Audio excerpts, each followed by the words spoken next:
frères bien-aimés, nous voilà tout proches des fêtes de Noël et voilà que le Saint-Esprit nous demande de demeurer quelques jours à Ein-Carem. Vous avez vu, ça fait 3 jours que nous habitons en quelque sorte la maison d'Élisabeth et de Zacharie. On y est bien, c'est un joli petit village. Et surtout, nous accompagnons la Sainte Vierge. Il y a 3 jours, la Sainte Vierge était glorifiée par les paroles de sa cousine Élisabeth. Hier, Marie chantait son Magnificat. Et ce soir, regardez ce passage d'évangile qui nous est servi sur un plateau d'or. Nous allons assister à quelque chose de merveilleux. Et là encore, nous ne devons pas laisser partir ces paroles, les laisser s'enfuir, sans ramasser quelque chose, une petite pépite pour nous.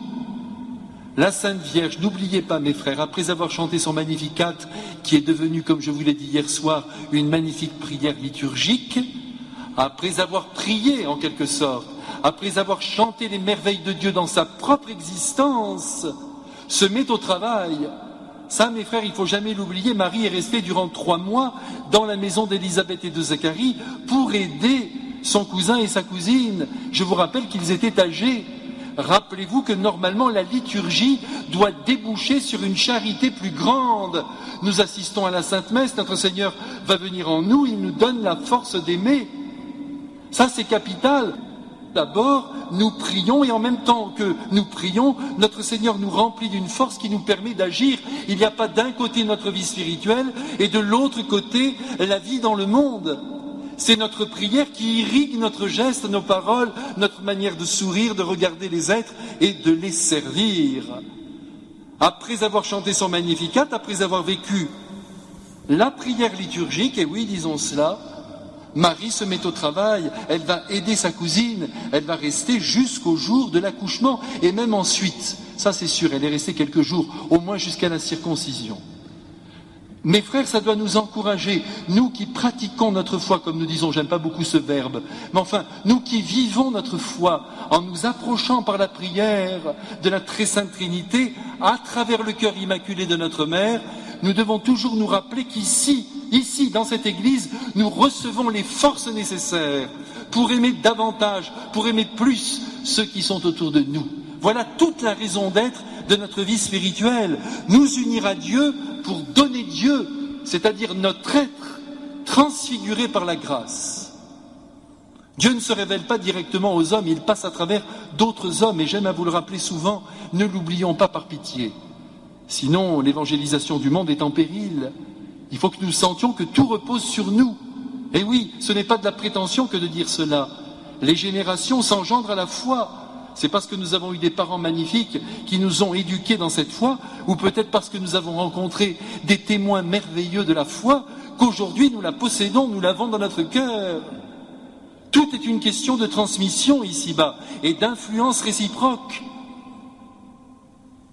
Alors faisons bien attention, mes frères, à ce trésor qui a été remis entre nos mains, ce trésor de la foi qui doit transpirer à travers l'amour que nous donnons. Et c'est cet amour, voyez mes frères, qui lorsqu'il se répand de manière démesurée, parce que si évidemment on donne 2% d'amour, ça ne va pas créer grand-chose, mais si notre manière d'aimer est un peu démesurée, je vous assure que les têtes de ceux que nous voyons devant nous vont s'éclairer et vont essayer d'aller à la source de cet amour pour se demander comment nous avons été capables d'aimer autant. Tout est là, mes frères bien-aimés. C'est la démesure de l'amour qui fait découvrir la source de l'amour qui est Dieu. Si nous gardons cela, mes frères, nous avons le principe général de l'évangélisation du monde. Et peut-être que si celle-ci piétine, c'est parce que l'amour ne passe pas assez dans notre propre cœur et ensuite de notre cœur à ceux de nos contemporains. Ceci dit, mes frères, nous retournons maintenant tout de suite dans la maison d'Élisabeth. Après la glorification de Marie, après le Magnificat, je vous l'ai dit, Marie est au travail. Elle va au champ, sans doute, elle s'occupe de la cuisine. Et puis je la vois arriver maintenant avec sa bassine d'eau, alors que le moment fatidique de l'accouchement est arrivé. Elle s'approche de sa cousine et elle s'occupe d'elle. Et je pense que c'est la Sainte Vierge qui a mis au monde Saint Jean-Baptiste. Peut-être qu'aujourd'hui, d'ailleurs, dans le ciel du Père, Jean-Baptiste est très heureux qu'il y ait eu ce lien si merveilleux entre la très Sainte Vierge Immaculée et son pauvre petit corps à peine naissant. C'est magnifique de penser que Marie a mis ses mains pour faire sortir le précurseur. Elle a donné son ventre pour son fils, elle donne ses mains pour le précurseur de son Fils. C'est magnifique. N'oublions pas, mes frères, je vous en supplie, ce lien entre prière et service. C'est capital. Normalement, nous les chrétiens, nous sommes les champions de l'amour, parce que nous buvons l'amour, nous le recevons notamment dans la très sainte Eucharistie. Dès que cet enfant vient au jour, la population est là, tout autour. Ça c'est beau aussi, mes frères bien-aimés. Tous ces gens qui se réjouissent et qui sont là autour d'Élisabeth et de Zacharie. Vous savez, ces deux pauvres petits vieux qui étaient là, qui mettaient au monde cet enfant, ça ne devait pas être très facile pour eux. Heureusement que la Sainte Vierge était là, avec sa jeunesse, avec ses 16 ou 17 ans. Et croyez-moi, elle était vaillante. Elle nous le montrera plus tard. En tout cas, la Sainte Vierge est là, elle soutient les siens. Et lorsque cet enfant vient au monde, la question de son prénom se pose. Évidemment, tout le monde choisit la tradition. Le père s'appelle Zacharie, il doit s'appeler Zacharie. Et vous savez que Zacharie signifie « souviens-toi ». C'était déjà pas mal comme message, mais ça ne suffit pas.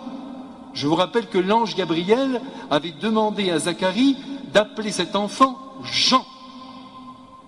Ce magnifique prénom, qui a encore une grande côte aujourd'hui au milieu de nous, grâce à Dieu. Enfin, jusqu'au XIVe siècle, c'était l'un des prénoms les plus portés. Puis ensuite, il a connu une période plus difficile. Et au XIXe siècle, il remonte et maintenant, on l'utilise encore dans ses dérivés, grâce à Dieu, parce que ce nom a une signification extraordinaire. Jean signifie Dieu a pitié, Dieu est miséricorde. Voilà ce que l'ange Gabriel a voulu comme prénom de la part de Dieu, bien sûr, car il n'est qu'un messager, pour ce petit enfant. Dieu est, du verbe être, Dieu est miséricorde. Mais c'est magnifique, c'est bien ce qui est en train de se passer. Dieu fait miséricorde à Élisabeth, qui est trop âgée pour avoir normalement un enfant. Ça, c'est déjà pas mal. Mais Dieu fait miséricorde à son peuple, au peuple élu, qui se prépare à accueillir le Messie et à recevoir la quintessence de la sagesse divine. Dieu fait miséricorde à toutes les nations, en faisant comprendre au monde entier que pour recevoir notre Seigneur dans le cœur, il faut d'abord que nous nous soyons purifiés. Et c'est Jean-Baptiste qui nous révélera cette merveille. Dieu fait vraiment miséricorde à travers Jean-Baptiste. Et c'est la joie maintenant qui se répand dans cette maison. Tout le monde est émerveillé. Vous avez vu les circonstances miraculeuses de cette naissance, d'autant plus qu'au dernier moment, pour ratifier ce prénom de Jean, au dernier moment, Zacharie retrouve sa voix, lui qui avait été rendu muet parce qu'il avait douté de la véracité de ce que l'ange lui disait. C'est quand même inouï. C'est à ce moment-là qu'il retrouve l'usage de la parole. Tout le monde est bouleversé.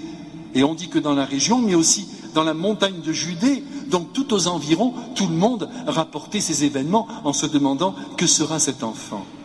Mes frères bien-aimés, je voudrais vraiment attirer votre attention sur ce contexte miraculeux qui entoure la naissance de Jean-Baptiste, le plus grand des enfants des hommes. Que pensez-vous de son destin ? Tout est miraculeux, tout apparaît magnifique. Et la suite ? La suite, c'est une vie renoncée, une vie dans le désert, une vie de solitude. Et enfin, la jeunesse décapitée. Et nous, mes frères, c'est l'occasion pour moi de vous le redire ce soir, et je me le redis à moi-même, nous devons aimer les circonstances qui enveloppent notre propre naissance. Chacun d'entre nous, nous sommes nés dans un contexte particulier, ni bon, ni mauvais, ni meilleur, ni moins bien. C'est le contexte que Dieu a choisi pour chacun d'entre nous. Il faut croire en cela. Nous avons un destin. C'est ainsi. Jésus a choisi pour nous des circonstances particulières que nous devons appeler providentielles. Nous sommes nés avec les parents que nous avions, mais en même temps ce soir, il faut quand même que je vous redise que, au-delà de la famille que nous avons reçue, et j'espère que votre famille était une belle famille, je l'espère, mais enfin, de toute façon, rien n'est parfait ici-bas. Ne perdons pas ça de vue non plus, parce que ça nous aide à vivre. N'idéalisons pas trop la vie sur terre. Mais vous remarquez que ce Jean ne s'appelle donc pas Zacharie. Je crois que là, notre Seigneur nous dit qu'à la fois nous sommes les enfants de nos parents, et en même temps, nous avons notre propre destin. Un peu comme Melchisédek, qui n'avait ni père ni mère. Nous sommes à la fois dans une lignée, et en même temps, nous pouvons, nous, commencer quelque chose. Certes, avec ce que nous avons reçu, mais aussi tout ce que nous pouvons acquérir, et puis nos grâces propres, et puis la grâce du Seigneur qui vient aussi nous transformer radicalement. Nous sommes à la fois les enfants de nos parents, et en même temps, nous sommes quelque chose de neuf, d'unique. Et ce que je vous dis peut aussi vous faire du bien. Mais voyez, mes frères, il faut tenir les deux choses. Il y a des êtres qui pensent qu'ils sont enchaînés à leur propre histoire et ils n'arrivent jamais à construire leur propre vie. Ils ont l'impression qu'il y a comme un grand karma, pardonnez-moi ce mot, qui pèse sur leur vie. Ils ne peuvent pas s'en sortir parce qu'ils ont eu un père qui était comme ceci, une mère qui était comme cela. C'est vrai qu'il y a des blessures, c'est inévitable. Nous sommes aussi le fruit de ce que nous avons reçu, ou plus exactement, de ce que nous n'avons pas reçu. Mais en même temps, il faut prendre un petit peu de hauteur, mes frères, et ne pas rester rivés à notre propre histoire, et nous dire que c'est Dieu qui construit notre propre être individuel. C'est capital, mes frères, ce que je vous dis là.